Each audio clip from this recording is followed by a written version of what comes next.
video is all about the roles and responsibilities of being a bioinformatician, because you might just think you're crunching some numbers and making some pretty graphs, but there are some real life roles and responsibilities of this real life important job. So join me on today's video where we're going to dive into them in a little bit more depth. If you're new here, hi, I'm Georgia and I am a bioinformatician. I've been working in bioinformatics and related kind of domains for 5 years now, and I used to be junior, now I'm senior, and hopefully one day I might be a principal. So we're going to go through the kind of roles and responsibilities of being a bioinformatician at these different levels working in biology-driven data science. Now, a little preface, as always, different jobs always look different in different teams and different institutes, so these roles and responsibilities will vary depending on what kind of bioinformatics hat you have on, but hopefully this gives you a general gist of the general roles and responsibilities that you might come across in your position.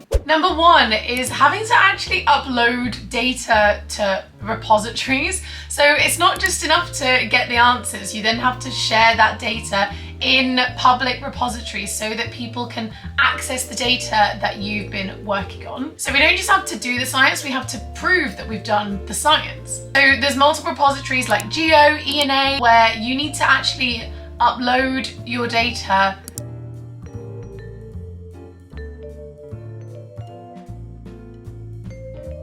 And let me tell you, it is so crap when you are reading a paper and you need to use their data and they haven't put it in repositories, or they've put it in like really annoying raw formats. So this is a really key part of being a good bioinformatician, is successfully uploading good file formats to data repositories. If you're junior, yay, you might know what Geo stands for, but it's kind of unlikely that you'd have to do much uploading to repositories yourself.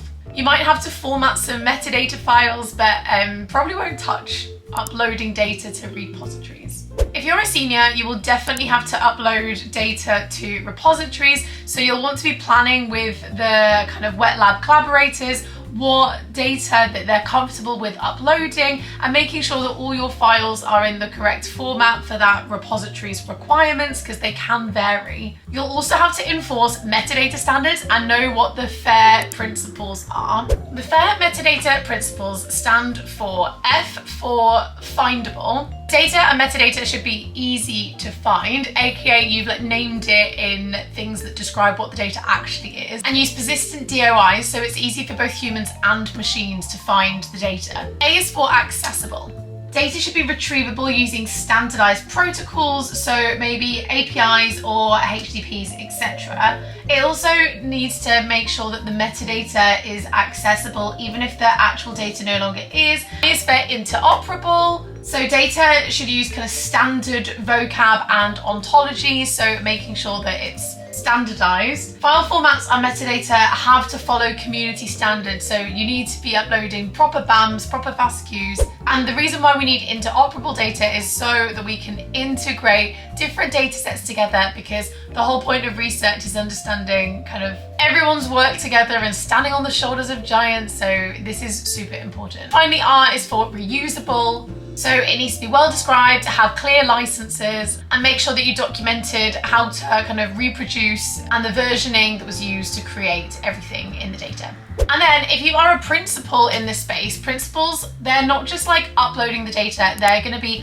defining the policies and the governance around the data uploading in the team and in the institute or in the company. They'll probably be in contact with the legal departments to make sure that the way that you're uploading the data complies with the company's or institute's policies. So kind of defining and guiding this process rather than like doing the nitty-gritty uploading themselves. Number two is producing reproducible analysis. So reproducible research is a nice little fancy phrase, but it's actually super, super important, and it's so easy and has been done many times where people just publish a script they wrote 6 months ago and they don't have any version control, they haven't mentioned what tools they used, and the code might not even run, it just might be a snippet that they copy and pasted. This is so key to being a good bioinformatician, is making your research reproducible. So if you're at the junior level, you're probably going to have code that runs, right? You're still a bioinformatician, so you're going to have code that runs, but maybe you've got one long Jupyter notebook and you have nothing wrapped in functions and it's all just 200 lines of code. But you hopefully worked in a Conda environment and maybe you could share the packages that were in your Conda environment, but you're not too clued up at this point. However, when you get to senior level, you kind of start modularizing your workflows a little bit more. So instead of just having like one long script that does everything, you'll be putting things into nice, neat pockets of code. And it means that then things can be easily read, easily maintainable, because you can also then have different environments for each of your different pockets. And you're going to start working with workflow managers more to have better version control. So version control is very important in reproducible analysis because it shows people if you ran the code at a certain time point, what version of different softwares were you using? Because if you know that, you can reproduce the research. And then as you go up to a principal level of bioinformatician, your responsibility becomes more about defining and guiding how you do reproducible research. So figuring out guidelines that your team should work with, figuring out guidelines that the institute or company already has that your team might not be doing and implementing those. So it's really about defining and guiding how to make research reproducible, because there are multiple different workflow managers to use. There's multiple different version control systems, and someone has to decide and set the guidelines for how your team or company is going to be doing that. So that's where you're sitting at principal level, is defining and guiding. It's really important because this is the reason why someone's paper won't get retracted, is if the research and the data is reproducible. So it's really a really important responsibility at that level. Point number 3, as a bioinformatician, one of your roles is definitely going to be sharing code. Now, I know that sharing code feels really scary, and a lot of the time, like, people often don't share or are reluctant to share code. But as a good bioinformatician, it's a really key part of doing your role. You can't just work on your own. You need to share what you've done with your team, with collaborators, and also with the whole community, because that's how we all get better, is by reading other people's work and seeing cool new ways of doing things. So if you're a junior, how are you going to be sharing your code? I mean, you'll probably dump a script on GitHub and you might add a README that says, still work in progress, with loads of hashtag to-do signs. But you probably will be sharing it with your manager. You'll probably be sharing it with some people in your team, and whoever might want to read that code, you should definitely be sharing it with them.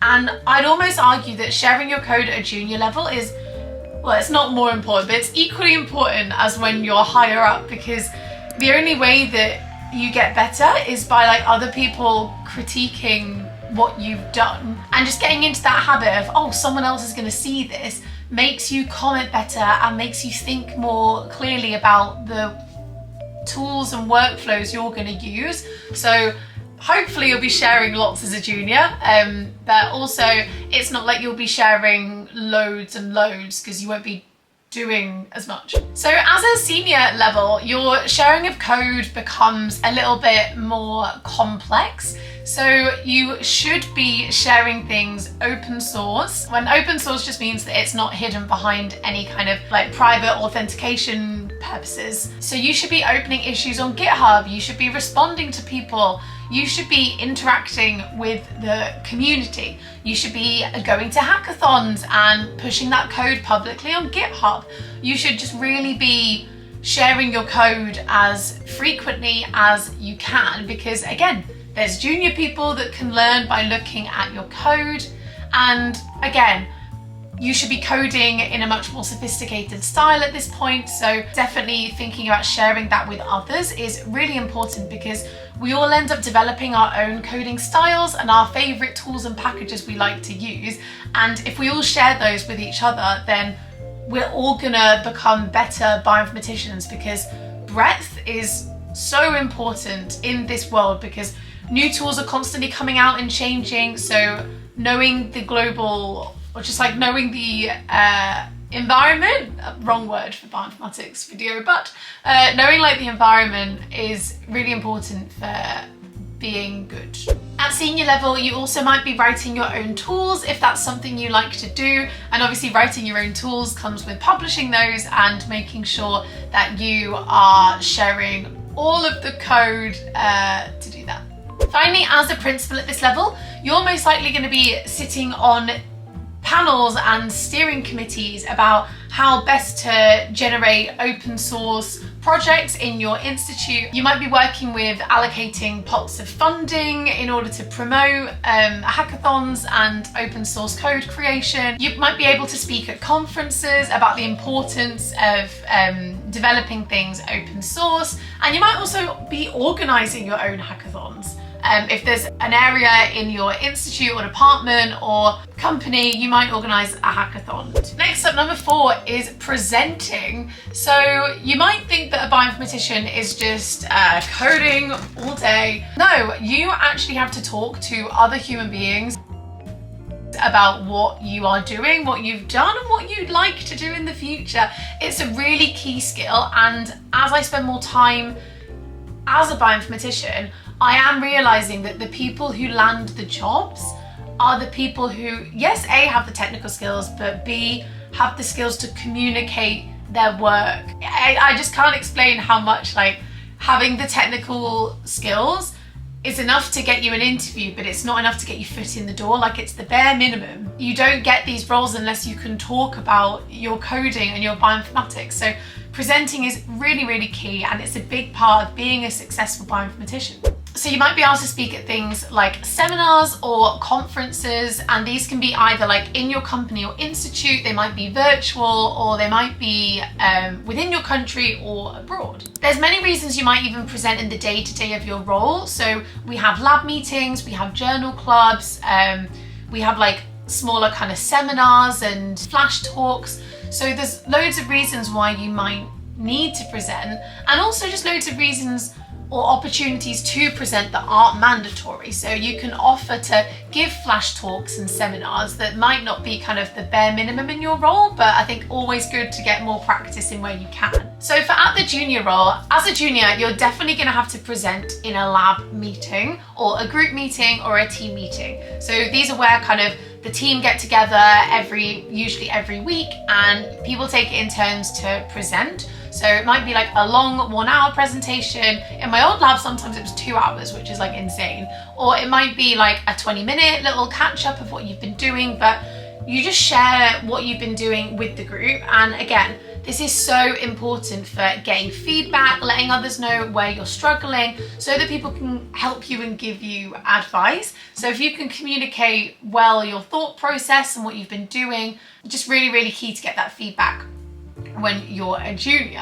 However, you're still a junior, so you might mumble some things about a PCA and people might just nod and give you a big clap, well done, you made a PCA. So it's not too complex, but you just still need to be able to talk about what you've been doing. As a more senior level, you will definitely be giving more kind of polished presentations. So these might be, like I said, at a seminar, it might be at a conference, or even when you present your lab meeting, it's probably going to be more refined, have a better narrative, and you'll just be able to more eloquently describe the technical things that you've been doing in more layman terms, even to a room of bioinformaticians, because you might not all be experts in the same thing. And I think it's easy to forget that, yeah, even in a room of bioinformaticians, you might be the only one who's used a certain tool. So not everyone in the room will understand the parameters. So yeah, really, really key skill even at a senior level is talking in layman terms. And importantly, at senior level, you might get invited or you might apply to go to things at conferences and share the work that you've been doing.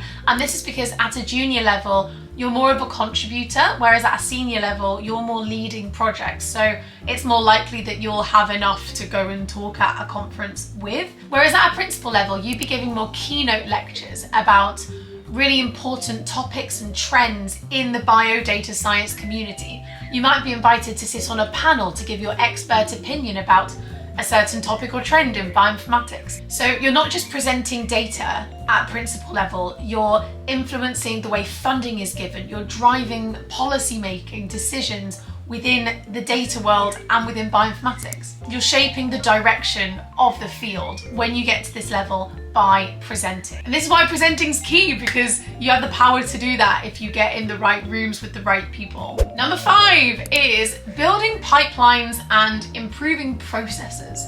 So I bang on about pipelines all the time. I say I was not a pipeline person, then I became a pipeline person, and now I'm like not doing as much pipelining in my new role, but hopefully I will be soon. However, my point is, pipelines are very, very key in bioinformatics because, as we know already from this video, we need to make our research reproducible, abide by the FAIR principles, and we need to be able to present our work in a way that other people can go back and reference and have a look at. Pipelines are really important for modularizing our work, and it means that we can chunk big bioinformatic tasks into nice, neat blocks, and we can run them sequentially, and it means that our workflows are reproducible, maintainable, and versionizable, and chef's kiss, just like way better when it's run in a pipeline. So how are you involved in pipelines as a bioinformatician? And we know that you've got things like NF Core where there's pipelines already out there, right? So why would you need to know about pipelines yourself? So as a junior bioinformatician, you might be expected to run an NF Core pipeline. And this is just because it's already a lovely pipeline that's been written. You can write a 1-line command and run an NF Core pipeline. And this is all you kind of really need to be aware of at the junior level. Maybe there's kind of some ancient pipeline that was written in the lab with a few bash and Perl scripts, and maybe you might need to edit some of that legacy code and run an existing one. But the key is here, you're just running existing pipelines as a junior. So pipelines are more of a tool for you to learn about what different modules go into different workflows. Whereas when you get to a senior level, you'll be expected to start building your own pipelines. So this might be kind of building off the back of NF Core pipelines and putting these into a larger workflow, or you might be building by scratch your own pipeline in Nextflow or maybe SnakeMake to do a task that your group or lab needs.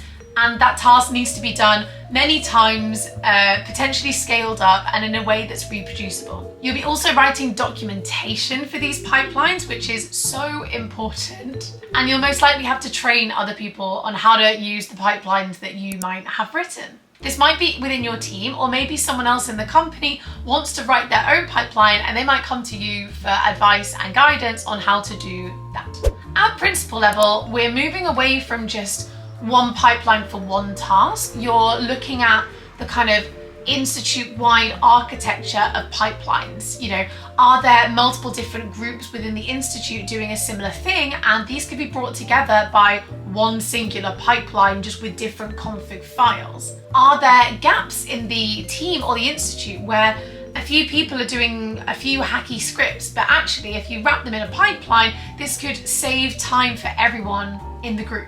You'll be having more complex thoughts about whether you should be doing things on-prem or in the cloud. You'll be thinking about infrastructure and how to best efficiently run the pipelines, not just for your team, but again, across the whole institute and company. You'll most likely have to check out different tools that you could be using to run pipelines across the institute and figuring out which is best suited for the needs of that institute or company. At the principal level, you're making institute, company-wide decisions about the architecture of how everyone in the company or institute is using the pipelines. Number 6 on our list of roles and responsibilities is internal and public engagement. So engagement just means stepping out of your kind of day-to-day role and engaging with the internal people or external people. And some companies, actually at my old place, I think it was like written into policy that we were supposed to spend like 5% of our time doing public engagement, which was really good because you should be allowed, and it's important that you are like given time to do these things. And it's usually about either promoting, it's about promoting the work that you do to different audiences. And again, this is so important because why are we all doing science? to improve the world, and the world needs to know what we're doing. So whether that's like our inner circle of our institute, or whether it's the outer circle of the general public, and whether that's like school groups that you need to talk to, or whether it's like people in disease communities, there's loads of people that need to hear about what we're doing, because that's why we do what we do. And yeah, we publish papers and go to conferences, but that's in science gobbledygook that the general public don't understand, or like it would take them a long time to really understand and digest that. Whereas if we can just translate that and communicate it, then this is just a key part of science. Anyway, rant over. So as a junior, this is actually one of like the best ways you can get into public engagement, I think, because your technical skills haven't gotten so deep that they'd be unfathomable to someone not in science. So I think it's a really nice way that you could start doing these type of things. So there's lots of things you can do, like volunteering at Pint of Science, and it's where you kind of like sit up in the pub and present science research to like the general public. Or there's often kind of like in your institute there'll be kind of public engagement teams, so you can reach out to them and say, hey, like put me on your books, I'm interested. And you can go out to local schools and you can make online videos like I did with your genome, showing people about what your job is. So if you just reach out to relevant parties, like there's so much you can do in this space.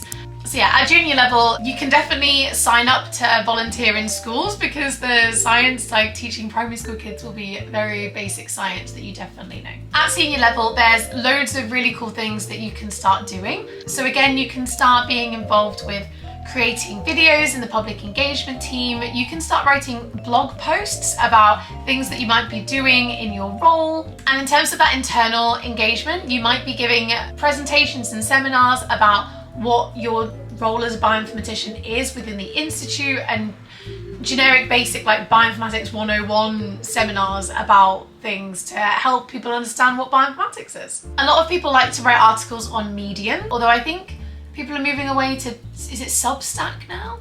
But yeah, there's many kind of like platforms where you can start to write articles on things that you're passionate about in bioinformatics to kind of reach that bioinformatics audience. And then when you get to principal level, you're probably still writing online articles, but they're going to be more kind of thought pieces to kind of like influence people's opinions of different bioinformatics things, like, I don't know, the use of AI and advocating for like responsible use of bioinformatics. And you'll most likely be kind of doing less of the school stuff, but more of the kind of influencing the general world using your bioinformatics status. Maybe you might have to do advising of policymakers in government, or maybe you might be interviewing with local television companies about giving your opinion on responsible bioinformatics. So much kind of like bigger, wider, worldly influencing comms when you're at principal level.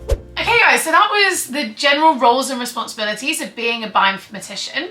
If you guys have any others that you've been up to, like put them in the comments below. I'd love to hear about them. There's also a bunch of other things you might be involved in, like training, mentoring, writing grants, actually designing projects, and working with teams on data ethics and governance, which is very, very key. And also you might be involved in training, which is what I'm involved in now, which is very exciting. Thank you for joining me on today's video of roles and responsibilities in bioinformatics. I've been Georgia, and thank you for being a part of this community. If you'd like to see more videos and stay in touch with what I get up to, then please subscribe to the channel and hit like on the video, and I will see you again soon.